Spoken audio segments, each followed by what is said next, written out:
Chapter 1. You have to know what you are talking about. Skilled speakers, high-impact speakers know what they're talking about. They are confident speakers. They believe in what they're saying, and the audience finds you interesting. The first chapter of this book is all about how to know what you are talking about. And he gives this outline of planning your speech with writing 50 questions about your topic and then taking time to answer the questions about your topic. And the more you can answer those questions and know what you're talking about, the better speaker you are. I think this is great for pastors, for public speakers, for anybody who is sharing on a topic that maybe they know tons about or they don't know heaps about. And really knowing what you're talking about enables you to speak confidently, especially if you know way too much and you need to narrow it down, or you don't know so much and you really want to be precise. You have to know what you are talking about. Chapter 2. Know thyself. To be a great public speaker, you have to know yourself. You have to know what kind of speaker you are. You have to know the way that you like to engage with the audience. You are both the artist and the medium of the art of public speaking. You have to know how you express yourself, what's genuine for the way that you share. You have to know how to use visual stimuli in a way that works for you, how you like to engage with eye contact. You have to know if your message is being received. Your physical appearance matters. The way you move is important. Even the way that you start your speech behind the pedestal is important. Everything about you as a speaker is important, and yet the most important thing is the audience. I think this is really good, especially for young people, because we want to be other people and we don't like being ourselves sometimes, but when we know ourselves and we know what we're about, we become really good public speakers. Chapter 3, how to not be afraid. This chapter talks about how so many people struggle with stage fright or fear of public speaking. And Dale Carnegie gives us a couple of really good tips. He says to first start with a strong and persistent desire to connect with your audience. You have to want to talk. You have to want to build relationships with the people that you're talking about. You should be enthusiastic. It should be meaningful. You have to know what you're talking about thoroughly. You should be confident enough in what you know. If you can use a prop, a blackboard, something to hold on to, you'll feel better. The audience will feel better. You need to believe that you're brave. And remember that everybody feels afraid. Everybody always feels afraid, and that it's okay. But you can't let the fear stop you from speaking. And I think that that's huge, because so often we silence ourselves because we're afraid, and people lose out on hearing something really meaningful or really powerful. The only thing that we should be afraid of is fear itself. Chapter 4, how to be funny. Effective communicators use humor effectively, but it's a really tricky thing. You have to know yourself. You have to know your audience. You have to know if what you're saying is actually funny. And if you're not funny, then maybe don't use humor a lot. But if you are funny, then you have to do it strategically. The audience needs to laugh. People need to laugh, and they want to laugh. And laughing is a great way for the audience to connect with you as a speaker. But it can't be forced, and it shouldn't be reached for.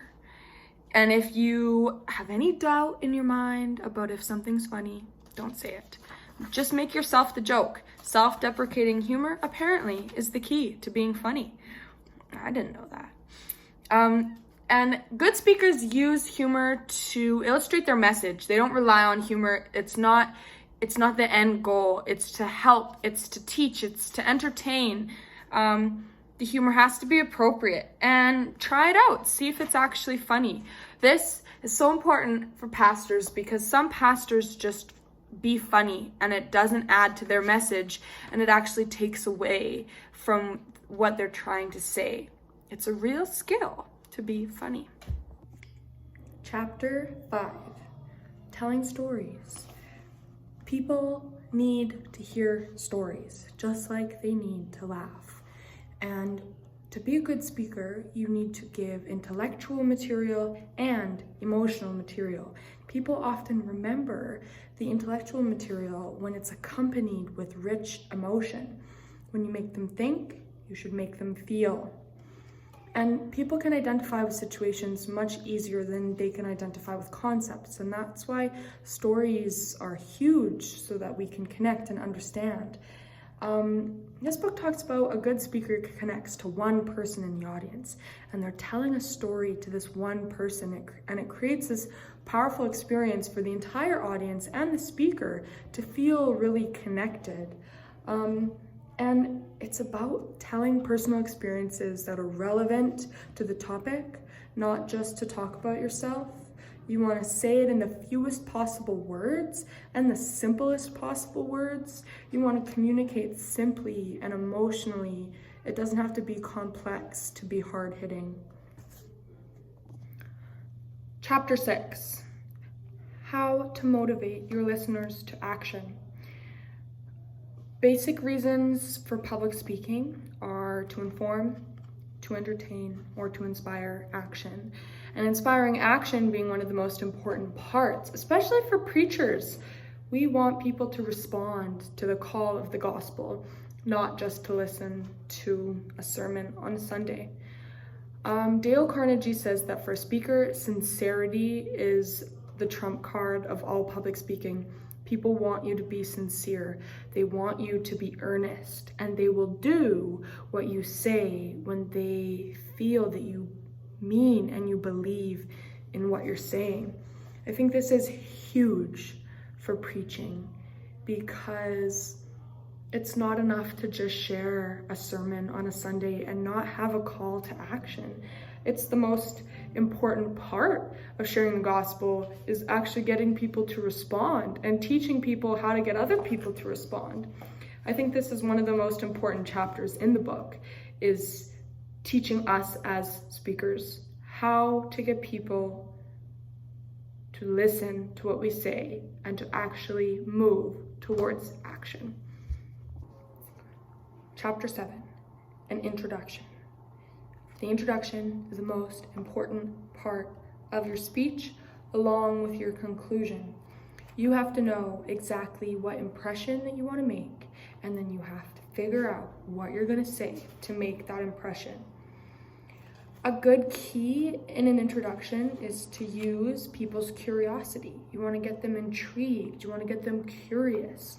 You want the audience to ask questions. You have like 5 seconds to hook people's attention, and it all happens in that first crucial minute. You can use a narrative. Like I was saying before, stories are key. People love stories. So using a good story to captivate people's attention will hook them for the rest of the talk. You can ask questions. People always care about themselves, so ask questions about themselves. Get people thinking and engaged. I think that this is a really important part for pastors, especially because we are using people's time in church, in a sermon, in a Bible study, on a podcast. People's time is valuable, and we don't want to waste people's time by having a bad introduction. So I agree that a good intro is the key to success for a good speech. Chapter 8, the power of persuasion, part 1.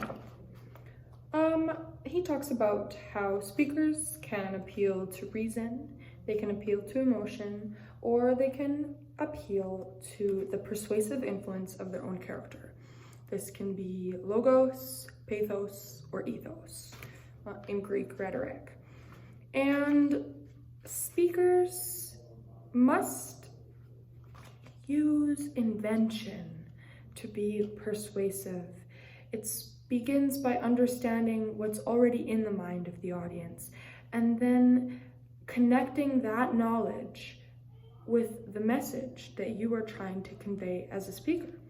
It's also important to arrange your speech in a way that is clever and is easy to understand.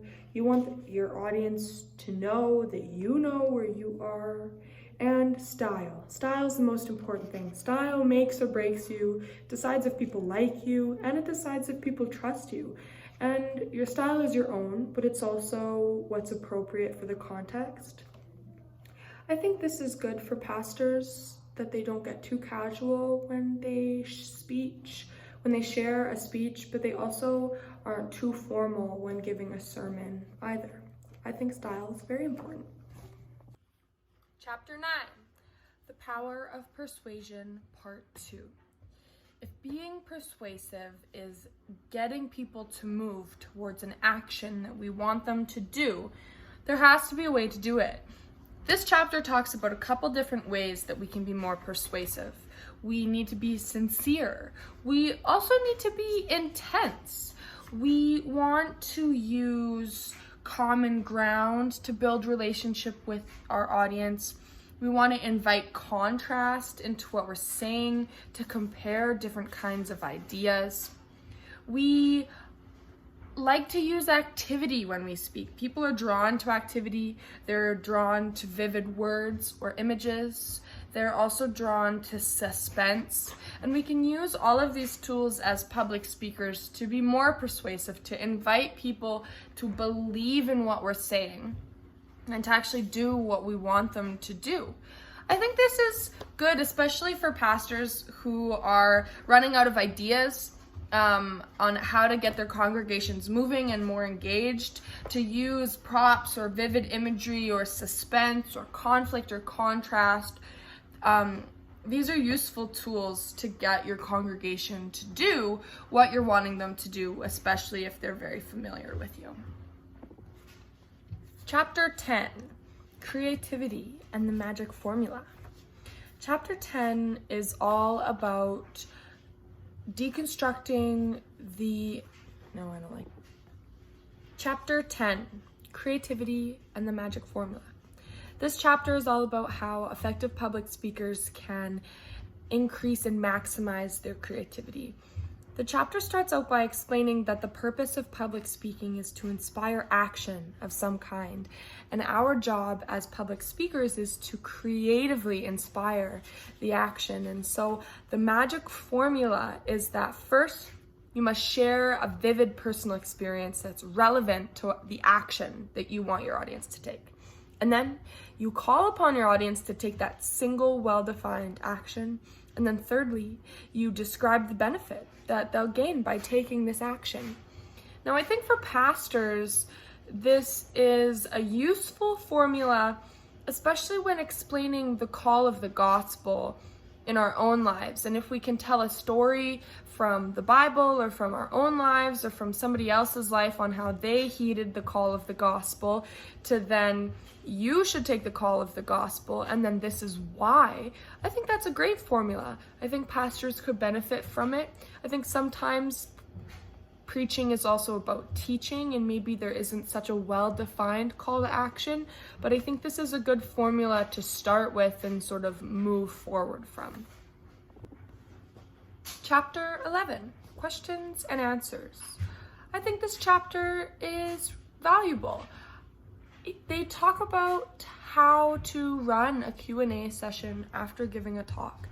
And though pastors don't necessarily do this after sermons, I think this chapter does have good tips. It really talks about how, as speakers, we should be learning how to listen and developing that skill just as much as we're developing our skills of speaking. And I think that that's a really good tip, because in order to be a good speaker and to be a relevant speaker, you have to know what people are thinking and what they're wanting to hear. And when you can grow in your listening skills, you actually become a better speaker. And this chapter also really hits on the idea of maintaining a core message throughout your questions, throughout your answers, and throughout your speech. You should be maintaining a core message, maybe have a couple phrases or images that you keep on hitting at. And I think that that's super valuable, even for pastors. If they're not necessarily having a Q&A period after the sermon, there could be questions asked in the foyer or in conversations, and keeping on hitting your core message will help people understand really what you're trying to say. Chapter 12, the conclusion. The most impactful moment of your speech lies within the conclusion. And this chapter is all about how to have the best conclusion possible. It talks about how you should really know exactly what you want to say. And it should be impactful, it should be meaningful, it should summarize everything that you just said. It should contain a call to action. But it's the last impression that you leave. And we shouldn't just use thank you, we shouldn't apologize for taking up so much time. It should be meaningful. And I think for pastors, this is something I think that can always be improved on, especially for pastors who speak to the same people every Sunday. A conclusion still matters, and it's still impactful, even if you're familiar with the audience. I don't think it's good enough to just say, thanks, see you guys next Sunday.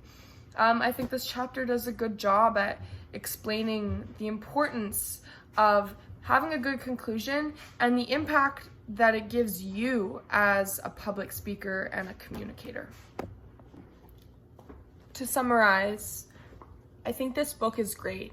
I think that this book is an incredibly valuable tool for speakers of all levels, whether brand new beginners or seasoned, experienced speakers. I think that the Dale Carnegie training organization really cares about people's communication skills. It's clear in this book that the authors value effective communication, and they see that it's possible. This book makes good communication possible. It's not just for the Martin Luther King Jr.'s and the JFKs of the world, but this book equips all levels of people to be effective communicators, to be meaningful communicators. I think that this book is an incredibly valuable tool for pastors, for young people, old people in all kinds of ministry, to honor the people that they're communicating to. I think good communication communicates honor and value to the audience. It's not taking advantage of people's time, but it's actually valuing it sincerely. This book teaches the reader how to own their communication styles and how to speak like they mean it and how to be confident in the things that they're saying. I feel really encouraged to go and preach a sermon, to write a sermon, and to take some of the tools, especially the introduction tools and the conclusion tools. I think those are so valuable. And I feel excited. I feel like this book has set me up for success, and I think that it would set anybody who reads it up for success to be an effective communicator.